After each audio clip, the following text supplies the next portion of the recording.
শিৱসাগৰত সদৌ ন্যায়িক কৰ্মচাৰী সন্থাৰ সৰ্বাত্মক কৰ্মবিৰতি। শিৱসাগৰ জিলা ন্যায়ালয় ভৱনৰ প্ৰাংগণত কৰ্মচাৰীসকলে ৰূপায়ণ কৰিছে দুদিনীয়া কৰ্মবিৰতি।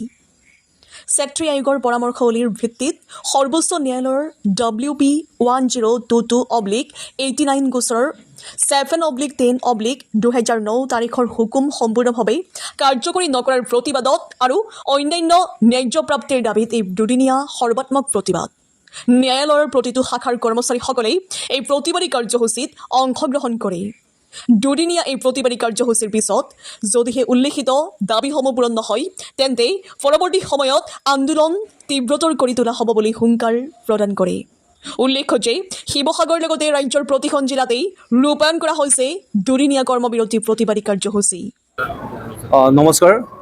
সন্মানীয় ছেক্ৰেটাৰী আয়োগৰ ন্যায়িক কৰ্মচাৰীসকলৰ ক্ষেত্ৰত যি পৰামৰ্শৱলী আছিল আৰু 2009 চনতেই সন্মানীয় উচ্চতম ন্যায়ালয়ে এই ক্ষেত্ৰত যি অৰ্ডাৰ পাছ কৰি থৈছিল, সেইখিনি সংশ্লিষ্ট কৰ্তৃপক্ষৰ তৰফৰ পৰা আজি কোপতি সম্পূৰ্ণভাৱে ৰূপায়িত নোহোৱাৰ প্ৰতিবাদত সদৌ অসম কৰ্মচাৰী সন্থাৰ আহ্বান মৰ্মে সমগ্ৰ ৰাজ্যৰ লগতে শিৱসাগৰ জিলা ন্যায়পালিকায়ো আজি কৰ্মবিৰতি আজি আৰু অহা কালিলৈ 15 আৰু 16 তাৰিখে আমি কৰ্মবিৰতি কাৰ্যসূচী পালন কৰিছোঁ। আমাৰ এই যি ছেক্ৰেটাৰী আয়োগ সন্মানীয় ছেক্ৰেটাৰী আয়োগৰ যিখিনি পৰামৰ্শৱলী আছিল এইখিনি ৰূপায়ণ কৰাৰ কাৰণে আৰু লগতে আমাৰ অন্যান্য সংশ্লিষ্ট কৰ্তৃপক্ষৰ ওপৰত যি দাবীসমূহ আছিল এই দাবীসমূহ কাৰ্যত ৰূপায়িত কৰিবৰ কাৰণে সম্পূৰ্ণভাৱে আমি তাৰ কাৰণে আজি আমি এই কৰ্মবিৰতি কাৰ্যসূচীত অংশগ্ৰহণ কৰিবলগীয়া হৈছে।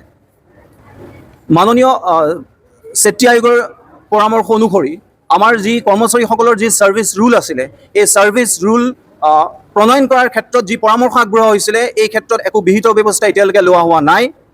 দ্বিতীয়তে যি আমাৰ এটা পৰামৰ্শ অনুযায়ী সন্মানীয় ছেক্ৰেটাৰী আয়োগৰ এটা পৰামৰ্শ অনুযায়ী যি bench clerk grade 1, grade 2, grade 3 যি বেঞ্চ ক্লাৰ্ক পদৰ সৃষ্টি কৰাৰ কথা আছিল, অসমৰ কেইখনমান জিলাৰ বাহিৰে বাকী পুৰণা জিলাসমূহত এই বেঞ্চ ক্লাৰ্ক যি পদ এই পদটোৰ সৃষ্টি কৰা হোৱা নাই।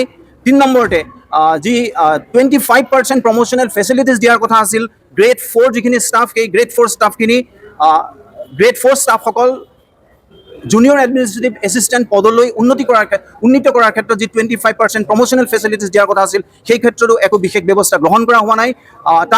তাৰপিছত যি ষ্টেনোগ্ৰাফাৰ, ড্ৰাইভাৰ, ৰেকৰ্ড কিপাৰ এইসকলৰ কাৰণে যি স্পেচিয়েল এলাউন্সৰ ব্যৱস্থা কৰা আছিল, সেই ক্ষেত্ৰতো একো ব্যৱস্থা গ্ৰহণ কৰা নহ'ল। আৰু যি লোক আদালতত নিয়োজিত যিসকল কৰ্মচাৰী আছিলে এই কৰ্মচাৰীসকলৰ কাৰণে যি 5% বেচিক পে'ৰ কথা আছিল এইটো কৰা হোৱা নাছিল। আৰু এইখিনিৰ লগতে আমাৰ 2017 চনৰ যিখন আৰোপি আছিলে এই 17 চনৰ আৰোপিখনৰ ক্ষেত্ৰত যি সংশোধনৰ কথা আছিলে, যিখিনি এনামলিষ্টত আছিলে সেইখিনি সংশোধনৰ কথা আছিলে, সেইখিনি কৰা হোৱা নাই।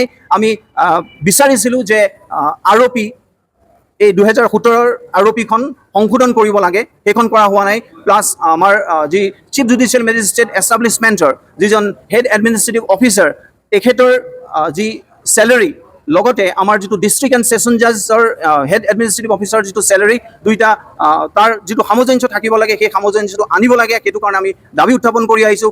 মষ্ট ইম্পৰ্টেণ্টলি যি গ্ৰেজুৱেট পে' দিয়াৰ কথা আমি দাবী উত্থাপন কৰি আছিলোঁ, 8,700 টকা গ্ৰেজুৱেট পে' ন্যায়িক কৰ্মচাৰীসকলৰ কাৰণে, সেইটো এতিয়ালৈকে কৰা হোৱা নাই।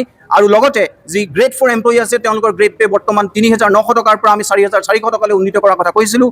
তাৰ লগতে যি মেডিকেল ৰিইম্বাৰ্চমেণ্ট ফেচিলিটিজ আছিলে কৰ্মচাৰীসকলৰ কাৰণে, সেইটো আমি যিসকল সন্মানীয় জুডিচিয়েল অফিচাৰ তেখেতসকলৰ সমপৰ্যায়ৰ কৰাৰ কাৰণে কোৱা হৈছিল। আৰু ভেৰি ইম্পৰ্টেণ্টলি যি OPS চিষ্টেমটো আমি পুনৰ অনাৰ কথা আমি কৈ আছিলোঁ, old pension scheme, scrapping the new pension scheme. So' এইখিনি আমাৰ দাবী আছিল আৰু এই দাবীখিনি সন্মানীয় ছেক্ৰেটাৰী আয়োগৰ যিখিনি পৰামৰ্শৱলী আছিল তাৰ লগত জড়িত আমাৰ যিখিনি দাবী আছে, লগতে অন্যান্য যিসমূহ দাবী আছে এইখিনি পূৰণ কৰিবৰ কাৰণে ইমান দিন পূৰণ হোৱা নাই, তাৰ প্ৰতিবাদত তাৰ কাৰণে আমি সদৌ অসম ন্যায়িক কৰ্মচাৰী সংস্থাৰ আহ্বান মৰ্মে আজি এই কৰ্মবিৰতি কাৰ্যসূচী গ্ৰহণ কৰিবলগীয়া হৈছে।